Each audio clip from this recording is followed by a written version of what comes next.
There's something happening in Cleveland right now, and I don't think most people understand the gravity of it yet. It's not just some early camp storyline or a box score buried in the back of a preseason report. It's bigger than that. This is a cultural moment. It's a quarterback shift that feels less like competition and more like a quiet civil war inside the Browns organization. And if you're a real fan, if you've been watching with your eyes open and your gut engaged, then you already feel it. You've felt it building. Something's changing. Something has to change. Because what we saw in that practice field wasn't just bad football, it was a mirror being held up to the franchise. And what was reflected back wasn't pretty. Dylan Gabriel, the third-round pick. The quarterback, the front office, put their name and reputation on. He goes out and delivers a stat line that's almost too painful to say out loud. 3 completions on 14 attempts. Let that live in your head for a moment. This is professional football. This is the NFL. And he completed 3 passes. Out of 14 tries in a practice environment, no blitz packages, no exotic schemes, no live bullets flying. Just a padded, scripted, vanilla practice, and he looked like a guy who had never seen a playbook before. No command, no rhythm, no answers. No answers. Every pass felt like a coin toss. And not in a he's taking risks kind of way. In a he's guessing kind of way. Like he was blindfolded, spinning in circles, chucking prayers and hoping someone bailed him out. And while all that chaos was happening, while Gabriel was unraveling in real time, on the other end of the field, Shedeur Sanders was operating like a surgeon. 7 for 10, a touchdown, no turnovers, same drills, same playbook, less support, fewer reps, and yet completely different results. You could see it in the way he carried himself, calm, unshaken, like he'd been there 1,000 times before. Was born for this moment, and here's the part that makes you want to rip the script. Shedeur didn't get those reps because the team believed in him. He didn't earn that performance through opportunity. He earned it in spite of the system, because the Browns handed Dylan Gabriel the second-team reps, the spotlight, the stage. They fed him the structure and let him stumble through it. Meanwhile, Shedeur, the guy who's out there outperforming everyone, continues to get pushed down the depth chart. Boxed in behind politics and perception. I've said it before, but it's worth repeating. This isn't about development anymore. This isn't about grooming guys slowly or learning the playbook. That narrative is done. This is about pride. This is about the front office trying to save face. Because if they admit that Shedeur Sanders, the 5th rounder, the influencer, the Deion's son guy, is clearly the better quarterback, then they also have to admit they got the draft order wrong, that they missed. And let's be honest, that's not something most NFL executives are willing to do publicly. They'd rather delay the truth than own it. But the truth doesn't wait forever. Here's what nobody wants to say out loud. If Shedeur Sanders had a different last name, if he didn't come with all that baggage, the confidence, the brand, the image, the famous father, he'd already be the starter, period. But because he does, because he walks into the room with his head held high, because he speaks with clarity and doesn't fit into their old school mold, they label him a project. It's a guy who needs to mature. Meanwhile, Gabriel, who just laid an egg in front of coaches' cameras and teammates, gets treated like he's still full of promise. Let's not sugarcoat it. Gabriel wasn't just bad. He was unplayable. He threw a pick, missed routine. Throats couldn't settle into any rhythm and looked overwhelmed by basic reads. This wasn't hostile territory. This wasn't the Ravens' defense disguised in week 1. This was the Browns' own practice field. A padded, vanilla-scripted environment designed to help a QB build confidence, and he still looked lost. Now contrast that with Shedeur stepping into that exact same setup with fewer reps, lower support, and more pressure. And yet, he thrives. Ball comes out smooth, reads are clean, footwork is tight. The huddle responds. The sideline perks up. You can feel the shift on the field when he takes command. That's not hype. That's not influencer charisma. That's leadership. That's franchise quarterback DNA. That's what every coach claims they want, until the guy delivering it doesn't fit their image of what it's supposed to look like. And that's what kills me about this whole situation. If the stat lines were reversed, if Gabriel had the 71% completion rate, the 6 touchdowns, the clean sheet, and Shedeur had the 58% rate, if he picks the missed timing throws, there wouldn't be a debate. You wouldn't hear the word competition. You'd hear QB1. You'd hear the future. But because it's Shedeur Sanders putting up those numbers, because he's flashy, confident, and unapologetically visible, suddenly it's complicated. Let's talk about that complication. Let's talk about the facts. So far in camp, Shedeur Sanders has completed 50 of 70 passes, a blistering 71.4%, with 6 touchdowns and 0 interceptions. Efficient, smart, under control. Meanwhile, Gabriel has completed 51 of 87, a 58.6% clip, with 3 touchdowns and 2 picks. He's thrown 17 more passes than Shedeur and has only 1 more completion. That's not development. That's manipulation. That's forcing a narrative that doesn't exist in reality. The Browns are trying to force a square peg into a round hole. It's hoping that if they keep giving Gabriel enough reps, he'll magically become the guy they hoped he'd be on draft night. But hope doesn't win games. Tape does. Performance does. And right now, everything we're seeing says Shedeur Sanders is not only the better quarterback, he's the best quarterback on that field.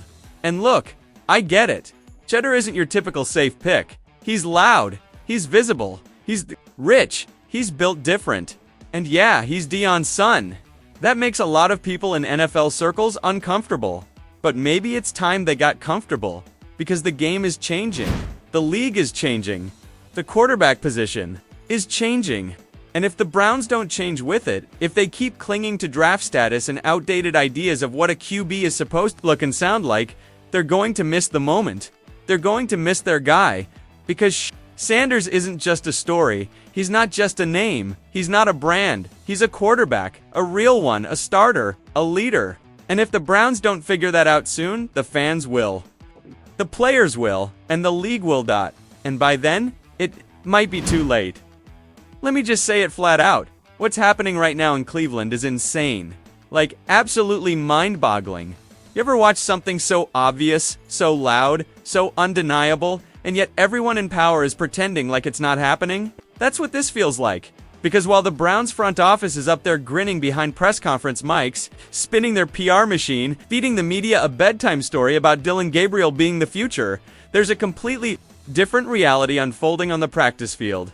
And it's not quiet. It's not subtle. It's screaming. It's right there, in front of anyone who cares enough to open their eyes. Let's start with Gabriel. Look, I was rooting for the KID. I wanted to see what he could bring. But this ain't it. We're talking overthrowing bubble screens, leaving his receivers hanging out to dry with hospital balls into coverage, throwing high, throwing late, throwing wide, basically throwing hope out the window. He went 3 for 14 in open camp. 3 completions, 14 attempts. You know how bad you have to be for people on the sidelines, reporters, teammates, coaches, to be glancing at each other like, yo, is this really happening? Meanwhile, on the other end of the field, with barely a fraction of the attention, without the headlines, without the favoritism, Shedeur Sanders is out there running a damn masterclass. I'm talking NFL-level reads, precision timing, throwing. His receivers open, hitting windows you can barely see from the bleachers. He's showing pocket poise beyond his years. He's patient. He's decisive. And guess what? He's not turning the ball over. He's completing over 70% of his passes, stacking elite day after elite day, all while running with the third team. Let that sit with you, because every single measurable, every intangible, leadership, accuracy, field vision, ball placement, mechanics, they're all screaming the same thing. Shedeur is the best quarterback in that building. Right now, and yet the Browns front office keeps clinging to the fantasy that Dylan Gabriel is the guy, that he deserves the reps, that he deserves the opportunity, that he deserves the future. No, that's not development. That's delusion. But I get it. This is the NFL. And in the NFL, your draft position is your identity. That number next to your name, that's your worth. It's a brand. It's a status symbol. And it's a hill executives will die on before they ever admit they were wrong. They'd rather tank an entire season than admit they swung and missed. And that's what's happening here. They're forcing Gabriel out there. Not because he earned it, but because they picked him. Because they can't stand the idea of being proven wrong by a kid taken late with a famous last name and a whole lot of poise. You're not protecting the team, they're protecting their pride. But here's the thing, when you let your Ego, call the shots. You don't just hurt your team, you destroy your locker room. Because these players, they see it. They're not blind. They know who's making plays in practice and who's not. It's the vets, the DBs, the wideouts there, watching Shedeur sling that rock like a 10-year vet. And then they watch Gabriel toss another duck into double coverage. You can't lie to the locker room, not for long. And here's the real reason Shedeur isn't getting distracted. Let's not dance around it. It's not about readiness. It's not about needing time. It's about control. Because the NFL has a Deion Sanders problem. Yeah, they loved primetime when he was dancing in the end zone, shutting down WR1 South, and winning rings. But now he's a force they can't control. A father, a coach, a voice, a man building something on his own terms, with a following that doesn't ask for permission, and they hate that dot, and now Shedeur. He's walking that same path, confident, polished, articulate, a young black quarterback who doesn't beg for a shot, who demands his worth. And that scares the hell out of some people. Let's call it what it is. Shedeur didn't fall in the draft because of his film. He fell because they wanted to humble him, to send a message. But guess what? The tape is humbling them right back. The fans, well, they see it. Browns fans aren't fools. They're some of the most loyal people on the planet. Maybe they ride with the team too hard sometimes, but they know ball. They see the lies, they see the politics, and they're sick of it. How does Gabriel go 3-4-14 and move up the depth chart? How does Shedeur post a 71.4% completion rate, 6 TDs, 0 picks, and 17 fewer attempts and still get buried behind guys who haven't done a damn thing? That's not a quarterback competition. That's a cover dash up dot. And when fans on Reddit are breaking it down with better accuracy than the coaching staff, you've got a problem. And that problem is only getting bigger because preseason is coming. And when Gabriel trots out there for the first drive, and it's another 3 and out, and the boos start raining down, and Shedeur's still holding a clipboard, that pressure is going to boil over. Reporters are going to press harder. The questions are going to get sharper. And when the vets watch the game film and see what we've all seen, the wrong guy getting handed the keys, the locker room's going to split, because now it's not just a QB battle, it's a crisis of identity. What kind of franchise are we trying to be? Are we a team that rewards performance, or a team that protects mistakes? Because the longer you lie to your players, the faster they stop trusting you. And when that happens, you don't just lose games, you lose everything. And it could have been so simple. Let the best man win. That's it. But instead, the Browns front office picked pride over truth, loyalty to a draft pick over loyalty to reality. And it's going to cost them, because Shedeur Sanders isn't just better than Dylan Gabriel, he's way better. So much better. It's honestly disrespectful we're still pretending there's a debate. And if this keeps going, if still watching from the sidelines halfway through the season while Gabriel keeps wasting drives, leaving points on the board and killing momentum, don't be surprised when Shedeur walks. Don't be surprised when he suits up for another team in 2026 and lights up the Browns from the opposite sideline. Throws 3 touchdowns in front of that same crowd that begged to see him play and walks off the field with a smirk that says, "Y'all did this." Because that moment is coming.